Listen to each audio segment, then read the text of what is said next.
नमस्कार दोस्तों, स्वागत है आपका हमारे चैनल पर। आज हम बात करने वाले हैं एक ऐसी स्कीम के बारे में जो बनी ही सीनियर सिटीजन्स के लिए है, जिसका नाम है सीनियर सिटीजन सेविंग स्कीम। अगर आप रिटायरमेंट के बाद एक सेफ और सिक्योर इन्वेस्टमेंट ऑप्शन ढूंढ रहे हैं, तो ये वीडियो आपके लिए है। पूरी जानकारी के लिए बने रहिए इस वीडियो के एंड तक।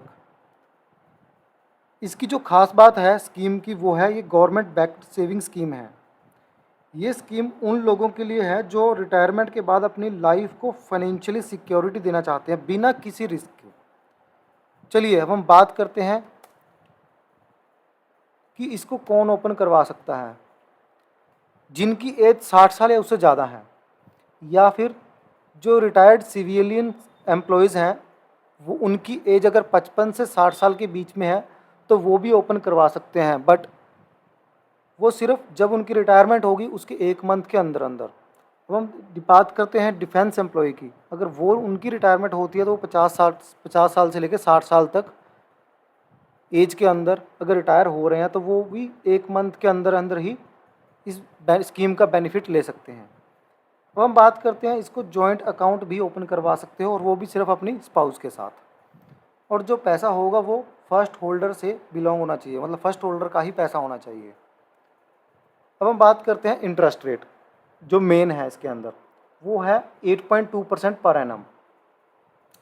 और जो इंटरेस्ट पेएबल होगा वो होगा आपको जब आपने पैसा डिपॉजिट करवाया वहाँ से लेकर 31 मार्च तक, या 30 जून, या 30 सितंबर, या फिर 31 दिसंबर तक। सपोज़ आपने 1 फेब को डिपॉजिट करवाया तो आपको जो पहला इंटरेस्ट बनता है आपका तो 31 मार्च तक बनेगा क्वार्टरली। उसके बाद आपको 1 अप्रैल, 1 जुलाई और 1 अक्टूबर और 1 जनवरी को रेगुलर इंटरेस्ट बनता रहेगा। हम कुछ इंटरेस्ट के रूल्स की बात कर लेते हैं जो आपको पहले मैंने बता चुका हूँ। क्वार्टरली इंटरेस्ट पेमेंट होती है इसके अंदर, और ईसीएस मतलब आपको अकाउंट में आपका इंटरेस्ट आएगा। और टीडीएस की अगर हम बात करें, अब जो इसकी लिमिट है वो अगर आपका टोटल इंटरेस्ट पूरे साल का 1 लाख से ज़्यादा बनता है तो आपका टीडीएस डिडक्ट होगा। अगर 1 लाख से ज़्यादा नहीं है तो आप फॉर्म 15G और फॉर्म 15H डिपॉजिट करवा सकते हैं। उसके बाद अब हम बात करते हैं डिपॉजिट रूल्स की, कि आप अपना अमाउंट डिपॉजिट करवाओगे तो वो कैसे डिपॉजिट होगा। सबसे पहले इसके अंदर बात की जाती है कि ओनली 1 टाइम डिपॉजिट अलाउड है। सिर्फ आप एक बार ही आप अपना जितना भी अमाउंट आप डिपॉजिट करवाना चाहते हैं वो एक बार में ही डिपॉजिट करवाना होगा। और जो आप अमाउंट डिपॉजिट करवाना चाहते हैं वो 1000 के मल्टीपल में ही डिपॉजिट होगा। फॉर एग्ज़ाम्पल, अगर आप चाहें कि आप 10,500 डिपॉजिट करवाना चाहते हैं तो वो नहीं होगा, तो आपको 11,000 करवाना होगा या फिर 10,000 करवाना होगा। मतलब 1000 के मल्टीपल में ही होना चाहिए। और इसके अंदर एक मैक्सिमम लिमिट भी है, वो है 30 लाख पर इंडिविजुअल या जॉइंट अकाउंट। वो मैक्सिमम 30 लाख है एक अकाउंट की। इसकी कुछ कंडीशंस हैं, वही मिनिमम 1000, कम से कम आपको 1000 जमा करवाना होगा, और मैक्सिमम 30 लाख।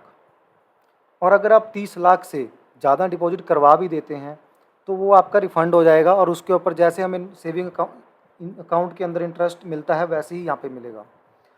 और जो इस अकाउंट के अंदर आपको इंटरेस्ट मिलता है वो 80C के अंदर आप उसकी डिडक्शन ले सकते हैं इनकम टैक्स, जब आप अपनी आईटीआर फाइल करोगे। अब हम बात कर लेते हैं प्री मैच्योर क्लोजर। सपोज़ आप इसकी जो मैच्योरिटी पीरियड है वो 5 साल तक रहती है, तो 5 साल तक के बाद ही आपको वो अमाउंट मिलेगा। तो इससे पहले अगर आप उसको क्लोज़ बंद करवाना चाहें तो वो करवा सकते हैं कभी भी। सपोज़ अगर आप 1 साल के अंदर अंदर करवाएंगे तो आपको यहाँ पे कोई इंटरेस्ट नहीं मिलेगा, सिर्फ आपको अपना जो आपने जितना अमाउंट डिपॉजिट करवाया प्रिंसिपल वो मिलेगा। अब इसके बाद अगर हम बात कर रहे हैं कि 1 साल या 2 साल के अंदर, 1 साल के बाद और 2 साल के पहले पहले अगर आप अपना प्री मैच्योर करते हैं, अमाउंट विड्रॉ करते हैं, तो आपका 1.5% डिडक्शन कटेगा ही कटेगा प्रिंसिपल का। और 2 साल के बाद और 5 साल के पहले अगर आप बंद करवाते हैं तो 1% डिडक्शन होगी जितना आपने डिपॉजिट करवाया होगा। अब हम बात कर लेते हैं, जब मैच्योरिटी आएगी उसके बाद अगर आप बंद कर, वो तो ऑटोमेटिक बंद हो ही जाएगा। अगर आपके डेथ के केस के अंदर सपोज जो आपको डेथ, जिस दिन आपकी डेथ हो, जिस दिन डेथ होती है उस डेट के बाद आपको नॉर्मल जितना हमें सेविंग अकाउंट के अंदर इंटरेस्ट मिलता है उतना ही मिलेगा।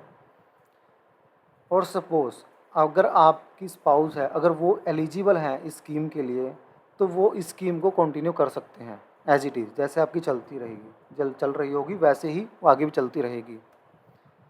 उसके बाद सपोज़ आपके 5 साल के बाद आप इसको और 3 साल के लिए एक्सटेंड करवाना चाहें, तो वो करवा सकते हैं। इसके अंदर ये बेनिफिट है, बट इसके अंदर एक कंडीशन है कि मैच्योरिटी जिसके 1 साल पहले आपको रिक्वेस्ट डालनी होगी इसके लिए, और जो इंटरेस्ट होगा उस टाइम पे, जो मैच्योरिटी डेट पे इंटरेस्ट रेट चल रहा होगा, वही आपको आगे इंटरेस्ट रेट कंटिन्यू रहेगा आपका।